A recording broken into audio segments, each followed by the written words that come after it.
Morning, folks. It's Joe again with another tale, stories from the patrol car.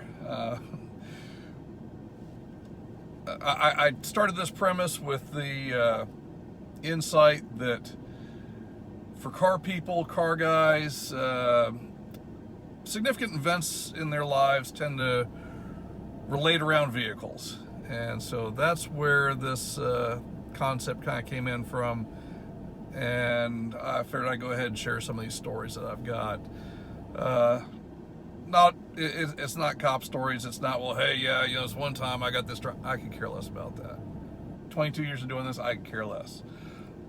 This is just stuff from my life, my experiences that I thought folks might go ahead and appreciate and maybe find some humor in it. Give a few minutes of levity to their day. Today it's a whopping 15 degrees outside right now and probably going to be not much warmer at all, and that's not counting the wind, which is blowing. So got me thinking of warmer times, warmer places. And so we're going to go to Wake Island today. Many of you know I was in the military for 8 years, spent 8 years in the Marine Corps, kind of bouncing around, and I had an opportunity to visit Wake Island a couple times in my career, my short career there. And so I was attached to a unit deployment program squadron, which meant that we would go overseas go overseas for 6 months and then rotate back stateside for another 11 months or so before we rotated again. So on our way back, I'm flying trail maintenance, which means that our airplanes for the squadron have already flown ahead, and we're island hopping. We're on our way from Japan back to the mainland United States, and the next stop in the link is Wake Island. So Wake Island, or from Japan to Wake Island, and then Wake Island to Hawaii, and then Hawaii back to California. We left Japan. We're flying. Our squadron planes are ahead of us. We have the spare parts and the personnel to go ahead and fix the airplanes if they need repair once we get to our destination, which in this case was going to be Wake Island today. And so it's a 12-hour hop. We're on a C-130, which is a big propeller-driven cargo plane for folks that don't know what C-130 is. And we've got our gear in the back. We've got nylon jump seats, which is basically mesh seating along the outboard sides of the plane and then along the center line. So we're just kind of sitting shoulder to shoulder, running the length of the airplane. And it just so happened our pilot that day was a Navy Reserve pilot. He's flying the C-130, I guess getting his mandatory flight hours in for the month. And everything's going good. You get used to the sounds the airplanes make, and I could tell just from experience, he's on his final approach into Wake Island. I hear the landing gear extend, the flaps are out, and I'm sitting on the center line. I'm looking over my buddy's shoulder, Randy's shoulder, and there's just a little tiny porthole in the side. I just happen to be right across from it. Okay, anytime now we should be touching down, because Wake Island, it's an island and a runway. There's not much there. It's actually 3 islands that make up this little atoll, Wake, Peel, and Wilkes. But we're on our way in, and like I said, landing gear's down, flaps are out, and it's like, okay, anytime now we should be touching down. Anytime. And I can see white caps on the water over Randy's shoulder, so we're relatively close. We should be on the ground like any second. And then you hear the throttles go forward. They go full throttle. They retract the landing gear and they retract the flaps, and they go into this huge climb out and bank over. Ooh, missed approach. Randy, we had box lunches before we got on the plane, or when we got on the plane, they gave us our box lunch for the trip. This is the same stuff Sheriff Arpaio in Maricopa County used to feed his inmates at Tent City. Okay, this is the government bologna, the government cheese, a piece of fruit, and a bag of chips, and maybe a juice box. That's what we had. Well, Randy had snarfed this thing down. Randy's not a flyer. And so when they went ahead and they did this max climb and then roll out, it's kind of like a roller coaster ride. And Randy's a big weightlifting guy. He's turning green, choking back what's fixing to be a hot supper. So his box lunch is coming back for a second round. He chokes it back. We loop around, come back in, make another approach. Everything goes as normal. We land. Everything's fine. And so we offload our gear, get over to the barracks. Everything's going good. Good as it's gonna be. So we head over to Drifter's Reef, which is like this little tiny island bar on Wake Island. And we're getting our beers, and our pilots are giving us a ration of crap. It's like, what the hell was that? Guys, seriously, I mean, you just want to go ahead and fly around? Like, nah, missed approach. Apparently he pooched it, so we got round 2. And we gone ahead and consumed our adult beverages quite liberally through the duration of our stay. And like I said, Wake Island is actually 3 islands. They're interconnected. There's a bridge that went between Wake and Peel, and the water is beautiful. I mean, like crystal clear. You can see down. It looks like you're looking into the bottom of a swimming pool, and you really can't gauge how deep it is. I know how deep it is below the bridge because there was one point where we'd gone ahead and taken glow sticks, little chem lights, and tied a rock to one and some fishing line and dropped and watched it sink. I mean, it's like 30 feet deep and you'd never know it. So after many adult beverages, we're dropping off of the bridge into the lagoon between Wake and Peel. Hold on a second, I got an ambulance coming by.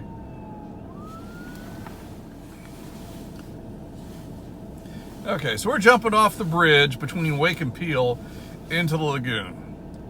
And, you know, it's Marines and adult beverages. And we're doing our share of this, and we're jumping off this bridge. It's a good 10, 12 feet from the bottom of the bridge to the water. And there's sharks swimming back and forth. They're sand sharks. You know, that they could care less about us. But, you know, here we are playing with the sharks because, you know, Marines doing Marine things. But it was just, it was an incredible experience. I wouldn't change it for the world. Absolutely fantastic. The next day we go to fly out, and one of our planes had a mechanical issue. There's a hard line, kind of like basically like a steel brake line on your car. Well, the hard line that went to the nose wheel steering on our airplane, or one of our airplanes, had broken. And so it's leaking hydraulic fluid. And the only answer was, well, we're on Wake Island. We don't have the facilities to go ahead and fix this hard line. We'll cap it off. And so our aircraft maintenance officer for the squadron, I'm sorry, I take that back. Our executive officer for the squadron decides, hey, I'll fly that plane today. We'll get it out of here. When we get to Hawaii, we'll go ahead and we'll fix it there. We'll make a new hard line. Everything will be fine. And our squadron's airplanes were A6 Intruders. I don't know if you don't know what those are.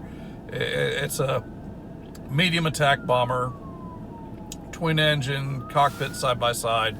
Another fire truck, standby. All right, so our Intruder has a broken nose wheel steering control line. So when they're on the ground and they're taxiing, they can't turn the airplane with the nose wheel. It's like the steering wheel in your car, except this is hydraulically controlled. The line is broken, it's capped off, and so the nose wheel is locked straight forward.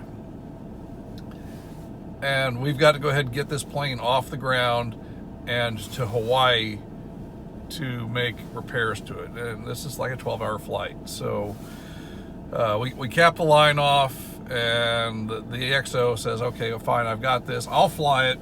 Not a big deal. And so all of our planes are lined up to go ahead and taxi out, and they each peel off from their position on the ramp to go taxi and launch. And when this plane goes ahead and is ready to taxi, they've got to go ahead and make a 90-degree turn to line up with the taxiway, and then of course when they get down to the end of the taxiway, they got to make another 90-degree turn, and then another 90 to go ahead and line up with the runway. And so this is all being accomplished without any sort of steering at all. All they've got is basically the brakes and the throttle. And so what they're doing is they would go ahead and throttle up and start to move forward, and then they'd stand on the brakes and bounce the front wheel around. And so they're doing this dance with this airplane, bouncing the front wheel and skipping it, just using throttle and brake to go ahead and turn this plane. It just remarkable amount of airmanship to try and go ahead and sort this out. Problem-solving skills are way up there. And so everything goes according to plan. They managed to go ahead and get this plane lined up on the runway nice and straight. And they launch. They fly the plane straight out from Wake Island to Kaneohe Bay, Hawaii, and everything goes off without a hitch. But that was our experience there at Wake Island. Swimming with the sharks, jumping off the bridge, consuming probably too much alcohol, but we do what we do. I've outgrown those days. Back in my younger life, as it were. Not exactly the most vehicle-related story. Like I said, this is airplanes today. I'm all about any piece of equipment. I mean, you go ahead and give me a dump truck, I'm happy to drive. You give me this patrol car, I'm happy to drive. It is what it is. Like I said, this is for car people. This is for people that just appreciate vehicles. Wake Island itself, I feel very fortunate to have had an opportunity to visit there. We had gone ahead and taken a break from our adult beverages and decided to go ahead and walk the island. And I mean, it's absolutely gorgeous. It's tropical, nighttime, nice bright moon, and we're walking the beaches, and you watch the hermit crabs with their shells crawling across the beaches. You see them moving in the moonlight. There's pillboxes, battle emplacements around the islands of Peel and Wilkes that we got to go ahead and check out. Just old bunkers from World War II. If you don't understand what Wake Island is, there's a lot of history. YouTube it, Google it. There's documentaries upon documentaries upon documentaries. The Marines were building a landing strip there during World War II. There was a runway there. Pan Am was flying out of there. The Marines held it for a while. The Japanese came to invade, and the Marines actually held off the Japanese for a good length of time. Unfortunately, they didn't have any support. They were overrun. They were severely outnumbered, but they managed to go ahead and sink at least one Japanese ship in the course of the battle with just the gun emplacements that they had. So, like I said, there's a lot of history, and I really did appreciate an opportunity to check a lot of that out. I really wish we could have stayed longer. Wake is an absolutely amazing place. It's remarkably beautiful. Wake's not a very big island. It doesn't have a very high terrain to it. So being a small island in the middle of the Pacific and without much elevation, it's very susceptible to typhoon damage, which I know 2005, I think, they had severe storms come through. Drifter's Reef was lost. I think the bridge between Wake and Peel was lost. I'm sure it's since been rebuilt, but that's part of life on the islands. So anyway, if you're interested in history at all, check out any of the documentaries on Wake Island. I can't recommend any because, good gosh, there's so many to choose from. Absolutely remarkable amounts of information. Wonderful place to visit.